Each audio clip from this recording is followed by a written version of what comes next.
Gentleman from Ohio, Dennis Kucinich. Dennis Kucinich chairs the Domestic Policy Subcommittee of Oversight and serves also on the Education and Labor Committee. He is a former mayor of the city of Cleveland and as a tireless advocate for peace and justice. We welcome him here today. May I proceed, Mr. Chairman? I want to thank the Chair for this opportunity to testify, and I want to recognize my colleagues on both sides of the aisle, Ranking Member Smith, and my colleagues from the House who I work with, who are my friends, who I respect their integrity and their honor, and I think it's important that we proceed among ourselves in that way, and so that we can be of service to our nation in the highest manner. Our country has been at war in Iraq and has occupied the streets and villages of Iraq for 5 years, 4 months, and 6 days. The war has caused the deaths of 4,127 American soldiers and the deaths of as many as 1 million innocent Iraqis. The war will cost the American people upwards of $3 trillion and is the main contributing factor to the destruction of our domestic economy. Mr. Chairman, I would ask unanimous consent to enter SJ Res 45 and HJ Res 114 into the record. Without objection, so ordered. The primary justifications for going to war outlined in the legislation which the White House sent to Congress in October of 2002 have been determined conclusively to be untrue. Iraq was not continuing to threaten the national security interests of the United States. Iraq was not continuing to possess and develop a significant chemical and biological weapons capability. Iraq was not actively seeking a nuclear weapons capability. Iraq did not have the willingness to attack the United States.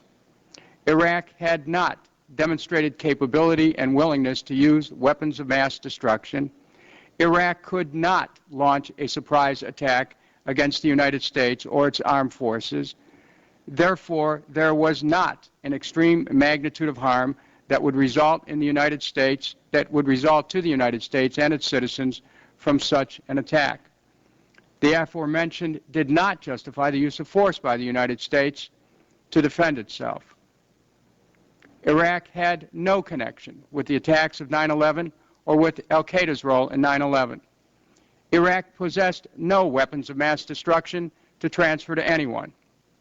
Iraq had no weapons of mass destruction and therefore had no capability of launching a surprise attack against the United States or its armed forces, and no capability to provide them to international terrorists who would do so. However, many members of Congress relied on these representations from the White House to inform their decision to support the legislation that authorized the use of force against Iraq. We all know present and former colleagues who have said that if they knew then what they know now, they would not have voted to permit an attack upon Iraq. The war was totally unnecessary, unprovoked, and unjustified. The question for Congress is this: what responsibility does the President and members of his administration have for that unnecessary, unprovoked, and unjustified war? The rules of the House prevent me or any witness from utilizing familiar terms. But we could put two and two together in our minds. We could draw inferences about culpability. Mr. Chairman, I ask unanimous consent to enter H.Res. 333, H.Res. 1258, and H.Res. 1345 into the record. Without objection, so ordered. I request that each member read the 3 bills that I have authored, bills which are now awaiting consideration by the Judiciary Committee. I am confident that the reader will reach the same conclusions that I have about culpability. What then should we do about it? The decision before us is whether to honor our oath as members of Congress to support and defend the Constitution that has been trampled time and again over the last 7 years. The decision before us is whether to stand up for the checks and balances designed by our founding fathers to prevent excessive power grabs by either the judicial, legislative, or executive branch of government. The decision before us is whether to restore faith in government, in justice, and in the rule of law. The decision before us is whether Congress will endorse with its silence the methods used to take us into the Iraq War.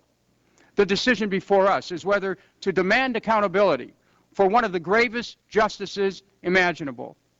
The decision before us is whether Congress will stand up to tell future presidents that America has seen the last of these injustices, not the first.